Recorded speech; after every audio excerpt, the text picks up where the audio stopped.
Good morning, everybody. We're in a place called Hoylandswaine. I think a bird's bought it last night. I've come back specifically on Sunday because I was hopeful that perhaps the church would be open. And maybe it is, but it's not looking likely. I mean, it should be. It's Sunday. But it's not looking likely because, well, there's nobody here.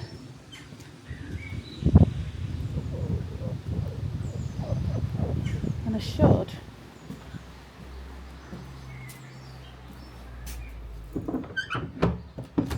Sunday and the church is closed. Church services. June the 8th. That's today. 11 o'clock.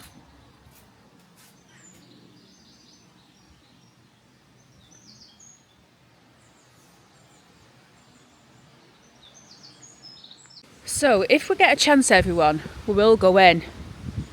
I think this church is called St. John the Baptist. And based on what we've just seen, the service is due to start around 11. So I'm hoping that while we're here, maybe the church warden will turn up and prior to everyone going in. Look at that little door there, everybody. How lovely is that? It's even shorter than me, that. I'd say it's probably about 4'8", 4'9", I don't know. So this church that we're looking at, this church was built in 1862. Now apparently, some of the windows, the stained glass windows, were made by very famous artists. That said, I can't see any stained glass windows at the moment. But that doesn't mean to say they haven't got them. They usually have them at the top and the bottom, don't they, of the churches?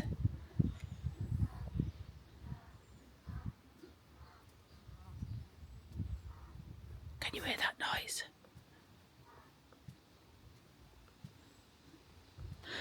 So I think we'll have a look around the graveyard. See who we can find. Have a look at some of the histories. And take it from there, everybody. So let's start with our first one. Joseph Brock of Hoylandswaine, who died October 26, 1911, aged 66. Gone but not forgotten. Also Hannah Maria, widow of the above. She died May the 15th, 1921. She was 80 years old. Hard to believe, isn't it, that this stone has been here since, what, 114 years? It's mad, that, isn't it? I'll tell you what's even more crazy, and I've said this before in videos, is the things that they didn't see. Well, she did. She saw World War I, but he didn't. And neither of them saw World War II. Massive events. Let's have a look down here.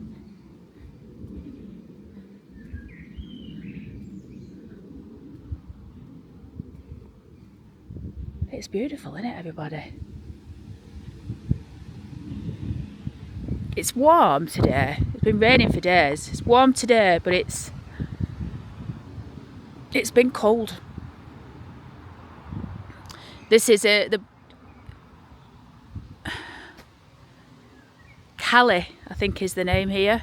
The beloved wife of John Hinchcliffe, and affectionate niece of J.C. Ashton of Whitefield Farm, Oxspring, who died July the 4th, 1906, aged 37 years. Also the above John C. Ashton. So it's John. Born September the 11th, 1846. Died 1913, 20th of February. Also Harold Bradley. So John Hinchcliffe, Callie's husband, he would have married again. He would have only been young. She was 37. He was probably around about the same age. Growing a tree here. Looks like an apple tree, doesn't it? Maybe it's not. I like it, everybody, when you see benches in graveyards. But I'll tell you what's a bit sad about this. Do you see how they've had to chain it? Why have they had to chain it? And if you look, oh God, if you look, there's actually a thing in the floor. They must have had one stolen, that's all I can think. Let's have a look. Come rest a while in peace of God, and think on those who have loved much lives, loved much, lived well, and laughed often, in loving memory of my dear parents, Walter and Martha Hodgkinson. Oh. You know what's a shame about this bench, everybody? It is a little bit rotten. I've just sat down in it and it's holding me weight, but a lot of the thing is a perish look. Such a shame. Maybe someone can come and repair it. That'd be nice, wouldn't it?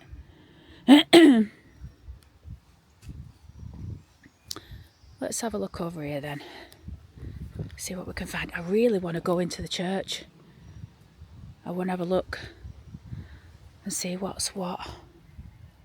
Ernest William, beloved husband of Mary Thicket, who died December 2nd, 1946, aged 68 years. In God's keeping, also the above named Mary Thicket. She died August the 21st, 1959, aged 78, reunited.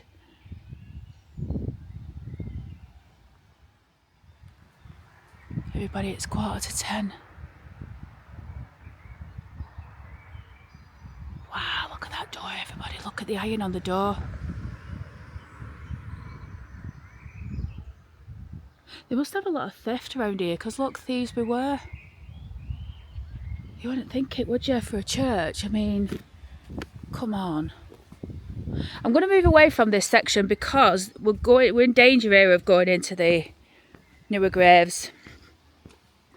And for those of you who watch the channel, you'll know that I much prefer the older graves, the old stories, the histories.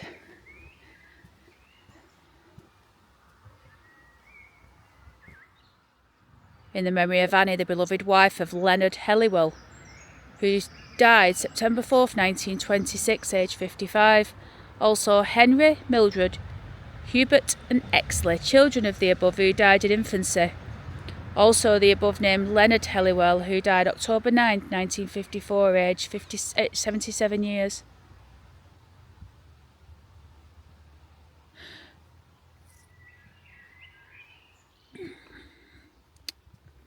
I think the majority of the older graves, everybody, I think it's starting to rain, are going to be around, yeah, it's starting to rain.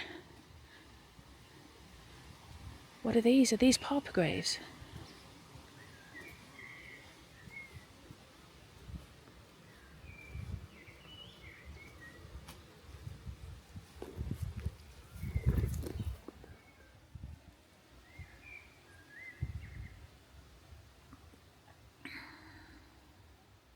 Can't see that.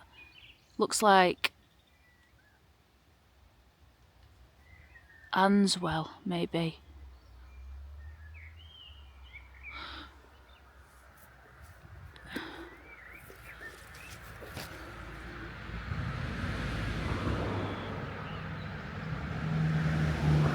Can't read it, everyone. Can you read that? I can't read it. Not as I try and get down in that position anyway. This is a nice grave. Luke Naylor of Hoylandswaine, who died February 24th, 1881, age 85. Martha, the beloved wife of Luke, who died July 16th, 1844, age 46. And Hannah, the second wife of Luke, who died December 28th, 1878, age 79. Mark, the beloved son of Luke and Martha, who died March the 5th, 1891. Let me tell you something about what I've observed on this grave here, everybody. Now, this was either a trainee stonemason. But if you look at it, it's quite uneven. This has been done by someone who hasn't got a great deal of experience. It might even be a DIY job, you know, from someone in the family who took the time to do it. It's the same person that's done it all along, I believe. Or maybe they've... Hi everyone. Just editing up this video and I just wanted to pop in. I hope you like the new titles, by the way. Something new that I'm trying. I think it's a lot more effective than what I was doing. The reason why I'm jumping in here is because I wanted to... We're going to look at this gravestone a little bit more. What the hell's that? We're going to look at this gravestone in more detail in a minute. But I'd like you to know that out of all the gravestones that I've seen to date, I would say that this is probably the most beautiful in what it represents. You'll see what I mean in the story, which is coming up now. So let me know what you think, everyone. In fact, let's have a look. Oh, look everyone. Worked by John, son of Luke. That's the nicest thing I've ever seen in a graveyard.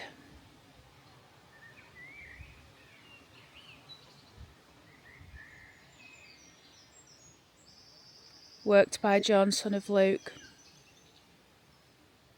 Oh, bless him.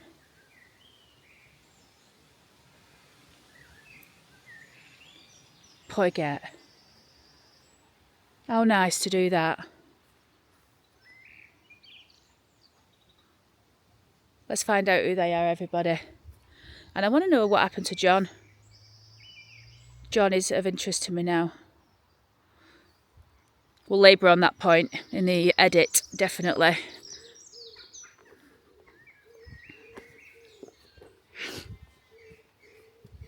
I'd like to go back round the front and have a look at some of the graves round there. Again, there's a mixture over here of everyone of new graves. What is that noise?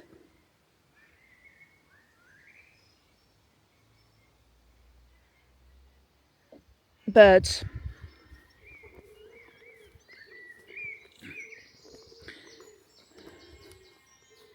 I think it's sheep, actually. There's lambs over there. We'll go and have a look at them. Hanson Locke of Hoylandswaine, born December 4th, 1886. Died May the 31st, 1903. Also Benjamin Lockwood. So Hanson Lockwood. Did I say Lock or Lockwood? He died February the 15th, 1913, aged 72 years. Also Emma, his wife. So I think Benjamin must have been Hanson's father. Yeah, there's definitely some sheep about up here. I can hear them.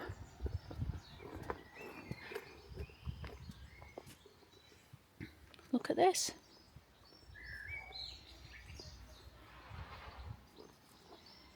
I think someone's just found it and left it there. Susan, the beloved wife of Moses Wood, Wellhouse, who slept January the 7th, 1872, aged 42.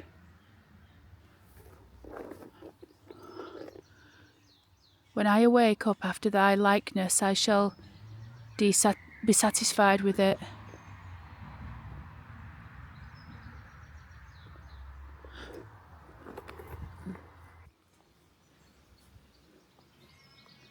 Where's them bleeding sheep?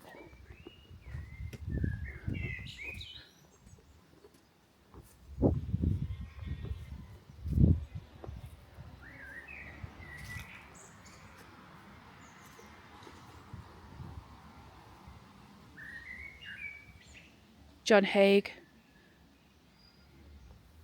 Does that say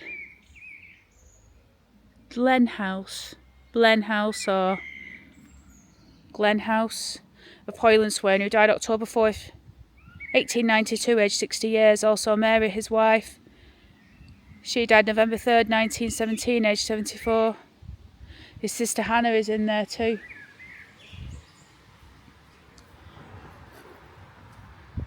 Everybody, I want to go in the church.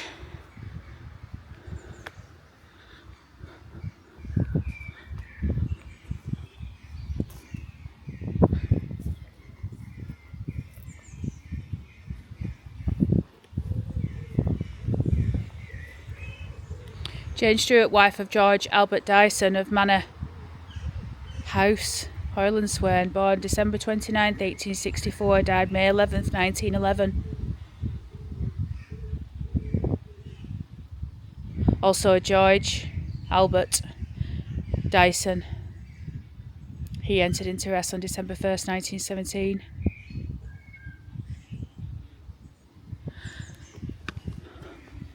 Everyone, is this church not open?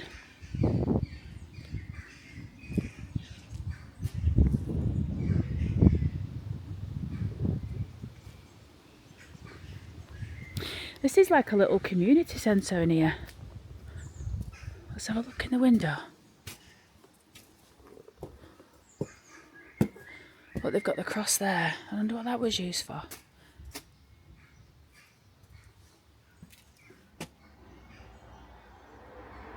Look at them curtains, everybody.